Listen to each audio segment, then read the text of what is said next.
We have one more here for the self-scout thyself. And Yeah. to set this one up here, Chris, I've got a lot of people I don't know upset with me because I sit next to you. Oh, is that right? You know where we're going? No, I don't. If we jumped on 95 and drove about 2.5 hours south, what's the big city we'd be in? Philadelphia? Yeah. Yeah. He's crapping on me right now from first game. People are, and just to, I think Sure. a lot of our listeners are with us all the time, so they know Right. that you didn't have Jalen Hurts in your top 40 this offseason. So people are tweeting at me; they're angry with me, because I sit next to you and he played well, and they think you didn't give him the proper respect in the offseason. Listen, I'm not like the end-all, be-all. Maybe you play this clip and send this out to all these people.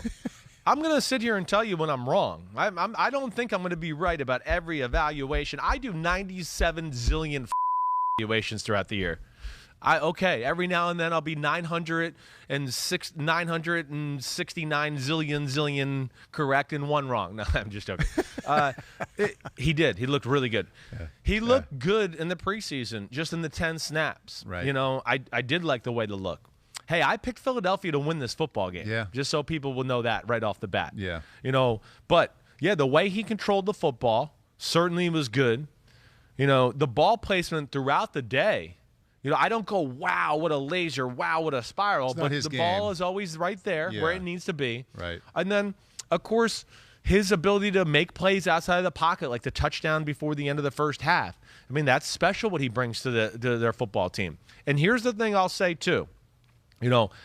As I got closer to the season and, I start to dive into rosters a little bit more and, let me give one more evaluation, I did sit there and go, man, I'm a little low on Philadelphia because I think Pete would attest to this. What I've been saying over the last, 10 days or at least is just this, man, their offensive line can be special. Special. When you talk about, the big tackle, I'm going to mess his name, who just signed up the contract extension, Malata, right, Malata.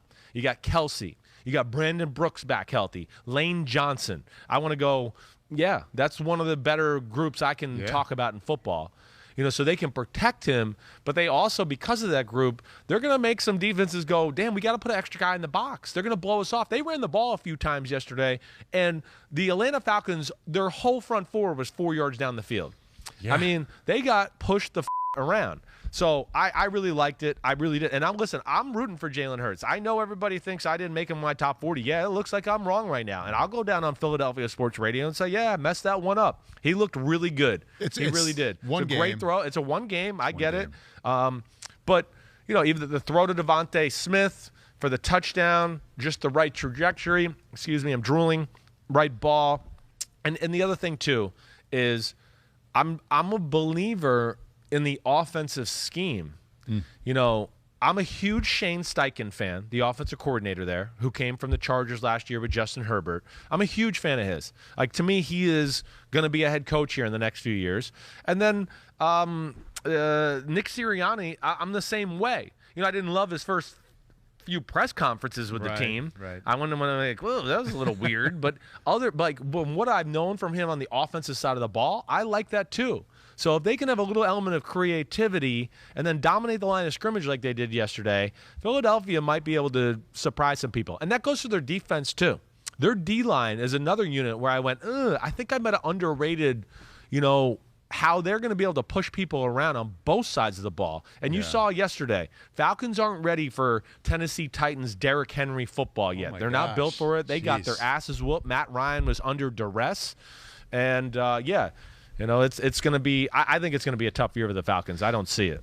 One thing I want to point out here from my perspective on this side of the table, and this comes to – I sit here when you rank 1 through 40, and some of them are like, oh, that's pretty low, or that's pretty high. Yeah.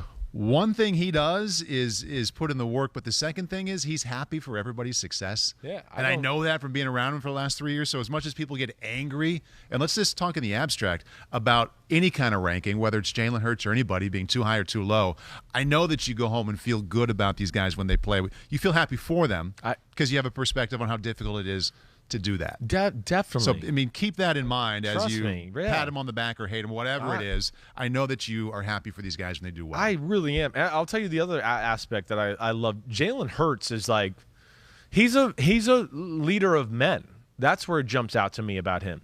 His quotes, I want to be like, sometimes I want to be like, do you have a quote book that you're reading? And like, he makes these just like where you're like, are you 34? Like in this wise? Yeah. Like he just has a great way about him. He's never too up. He's never too down. You know, when they gets asked the right question, it's always the right answer. I always go, guy gets it. He just gets it. And, you know, he just doesn't let much affect him. Deshaun Watson's going to get traded. He doesn't give a crap. He just keeps going. He's just going to keep fighting just like he did from Alabama to Oklahoma, and here he is now, and he's improved himself in a short time as far as a passer, and we'll see if he can keep it rolling. Hi, I'm Mike Tirico, and thanks for watching. Make sure to hit subscribe for the latest news and highlights from NBC Sports.